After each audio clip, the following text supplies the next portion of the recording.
The Silent Protocol, the largest military fleet in galactic history, stretched across space like a brilliant constellation of hope and desperation. Over 3,000 ships from 7 different species moved in perfect formation toward the edge of known space, where an ancient enemy waited in the darkness. The Void Swarm had awakened after centuries of dormancy, and their hunger threatened to consume every living world in the galaxy.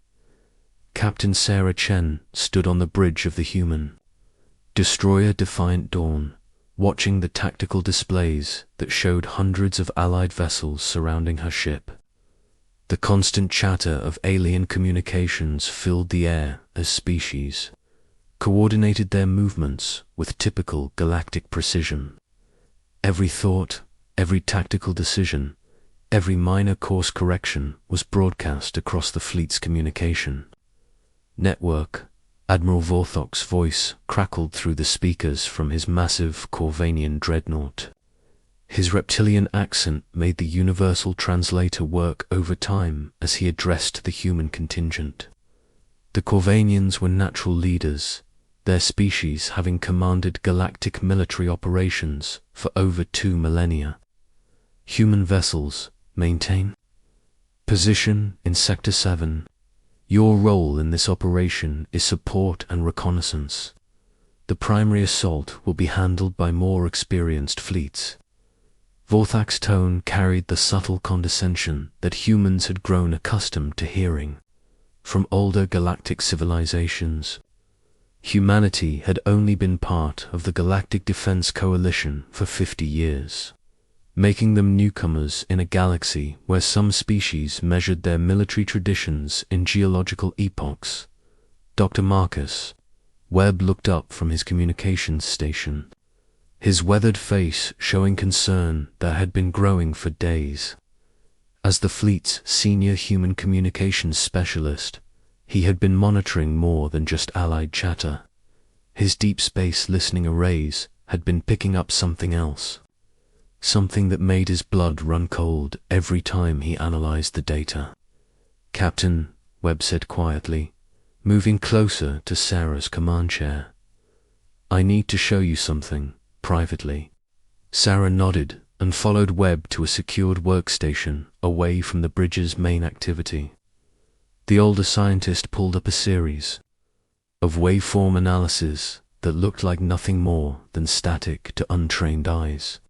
But Sarah had learned to read the patterns during their years working together.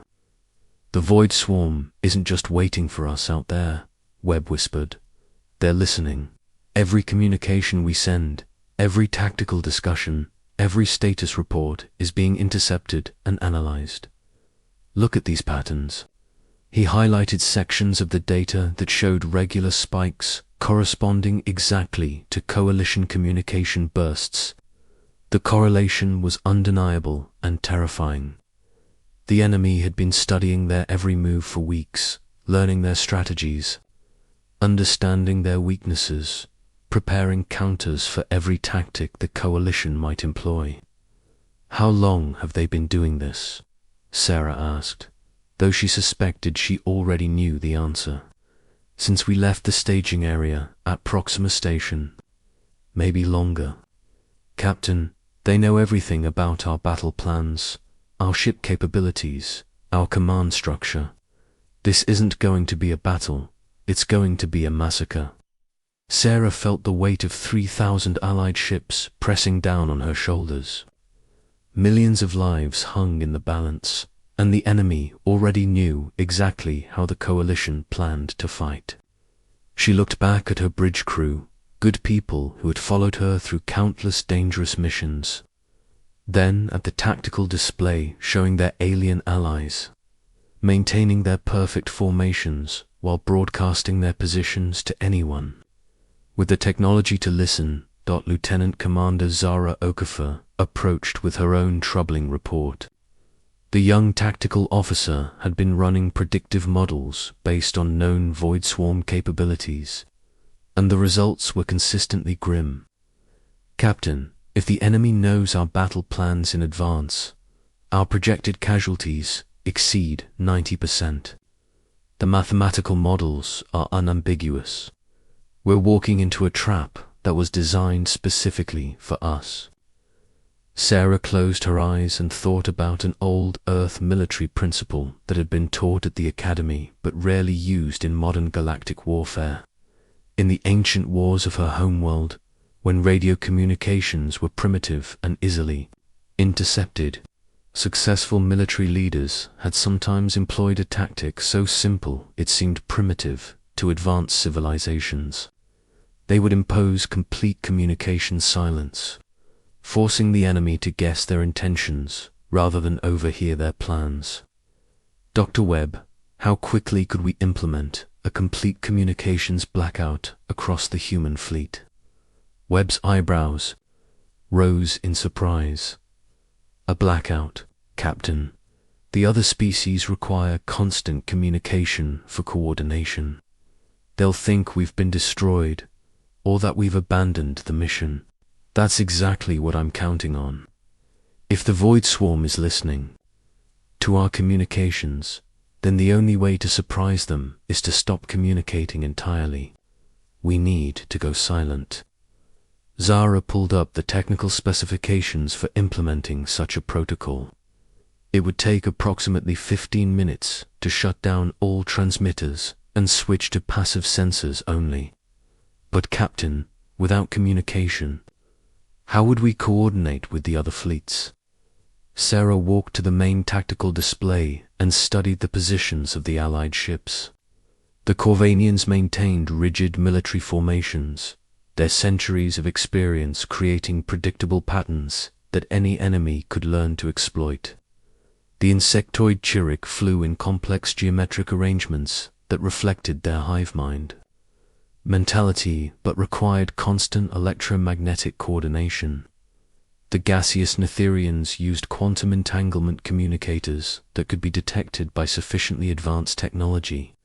We coordinate the old-fashioned way, visual signals, predetermined, timing, and trust in our crews to improvise when necessary. Zara, begin calculating independent navigation routes that will take us through the asteroid fields and nebula regions. We need paths that will hide us from enemy sensors while positioning us for maximum tactical advantage. Dr. Webb was already working at his station, preparing the communication blackout procedures. Captain, once we go silent, there will be no way to explain our actions to the Coalition Command.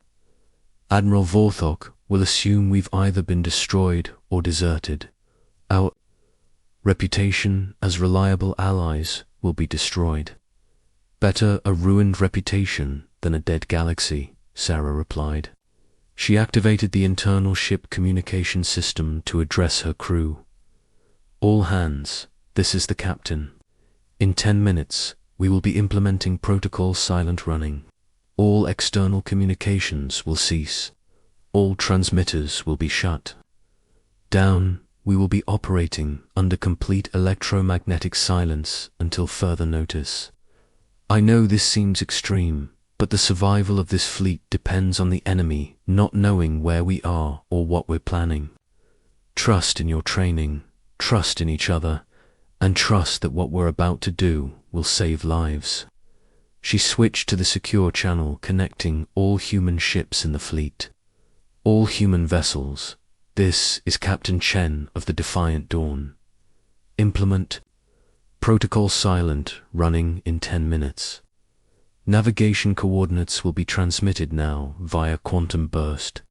Maintain radio silence until tactical situation permits communication restoration. Chen out. The next few minutes passed in tense preparation as human crews across 43 ships prepared for a type of warfare that had not been seen in the galaxy for centuries. Ancient Earth military protocols were dusted off and adapted for space. Combat, hand signals were reviewed, timing sequences were synchronized, and backup plans were prepared for every possible scenario. As the countdown reached 0, the human fleet simply vanished from the Coalition's communication network, One moment they were there, reporting status and acknowledging orders, and the next moment there was nothing but silence. No distress calls, no explanation, no trace of what had happened. Admiral Vorthok's reaction was immediate and explosive. What happened to the human ships? Communications, raise Captain Chen immediately. No response from any human vessel, Admiral. All their transmitters appear to be offline. Scan for debris, check for void swarm activity in their sector. The humans cannot simply disappear, but disappear they had, while the coalition fleet continued toward their planned engagement point, broadcasting their positions and intentions with every status update. The human ships had become ghosts. They moved through space using only passive sensors, following routes that took them behind asteroids and through radiation fields that would mask their presence from enemy detection systems. The alien fleets continued their approach, unaware that their every word was being analyzed by an enemy that had been preparing for this battle since before some of their species had achieved. The Void Swarm had learned their tactics, studied their weaknesses, and prepared counters for every strategy the coalition might employ in the darkness between stars. 43 human ships moved in perfect silence toward a destiny that would either save the galaxy or condemn it to eternal darkness. Captain Sarah Chen sat in her command chair, watching her crew work without words, communicating through gestures and trained intuition, preparing for a type of battle that would test everything humanity had learned about warfare among the stars. The enemy was listening, but for the first time in weeks, they would hear nothing but silence from the ships that mattered most. Asterisk. The Quantum Gambit, the Battle of the Void Threshold, began exactly as the enemy had predicted. Coalition forces emerged from hyperspace in perfect formation, their communication networks blazing with tactical chatter as 7 different species coordinated their assault on what appeared to be a modest void swarm presence. Admiral Vorthok's dreadnought led the charge, its massive plasma cannons already charging for the opening bombardment. The trap was sprung with mechanical precision. What the coalition had identified as a small void swarm outpost suddenly revealed itself as a massive fleet of interconnected vessels, their dark holes seeming to absorb light itself.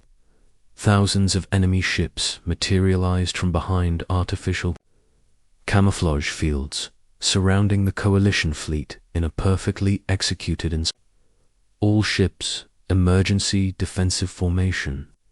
Admiral Vorthok's voice carried desperation as his tactical officers reported enemy numbers that exceeded their worst projections. The Void Swarm had grown beyond all intelligence estimates, their technology having created an armada that dwarfed the largest fleet in galactic history. The enemy's response was unnaturally coordinated. Every coalition maneuver was countered before it could be completed. Every tactical formation was disrupted by precisely targeted strikes. The Void Swarm fought as a single organism, their hive-mind intelligence processing thousands of variables simultaneously while their intercepted communications gave them perfect knowledge of coalition intentions. Corvanian heavy cruisers exploded in brilliant flashes as Void Swarm attackers targeted their bridge sections with surgical precision.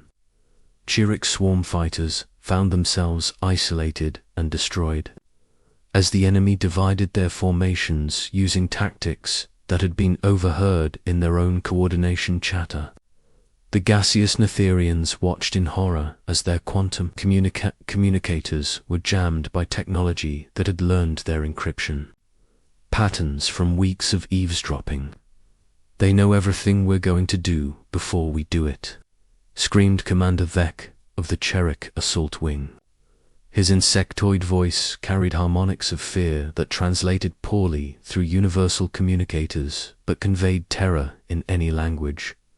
The coalition fleet was being systematically destroyed, picked apart by an enemy that had studied every aspect of their military doctrine. Ships that had served with distinction for centuries were reduced to debris in minutes as the Void Swarm demonstrated the deadly advantage of perfect intelligence. Admiral Vorthok found himself commanding a losing battle against an enemy that seemed to read his mind. Every time he ordered a flanking maneuver, Void Swarm ships were already in position to counter it. Every time he attempted to concentrate firepower, the enemy dispersed to minimize damage before reforming to strike at newly exposed positions. "Sir," his communication officer reported, with scales paling to white, "we've lost contact with 60% of the fleet. Enemy jamming is intensifying, and our tactical coordination is breaking down." It was then that something impossible happened. From the depths of space, where sensors showed only empty void and scattered asteroids, new contacts began appearing on coalition tactical displays. Human ships, dozens of them, emerging from positions that should have been impossible to reach. Without detection, they moved in perfect coordination despite maintaining complete radio silence, their formations flowing like schools of ancient earth fish, responding to invisible currents. Captain Sarah Chen stood on the bridge of the Defiant Dawn as her ship accelerated toward the largest Void Swarm concentration. Around her, the bridge crew worked in eerie silence, communicating through hand signals and predetermined procedures that had been practiced during their weeks of radio silence. No words were spoken, no communications transmitted, but every human ship moved with purpose and precision. Dr. Webb worked frantically at a specialized console that had been installed during their silent running period. The device was unlike anything seen in standard galactic technology, its design based on theoretical physics that human scientists had been developing in secret. Quantum interference generators, powerful enough to disrupt the exotic matter communications that connected Void Swarm ships in their hive mind network. Quantum field generators are at full power, Webb reported in a whisper that barely carried across the silent bridge. The array is ready for activation. The human fleet had spent their weeks of silence doing more than just hiding.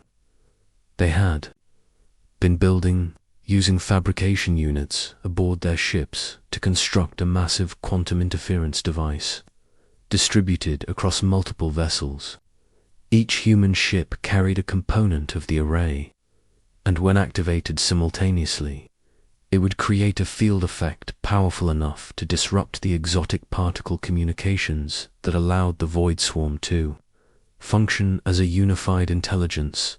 Lieutenant Commander Zara Okoffer monitored the tactical situation as human ships moved into position around the enemy fleet.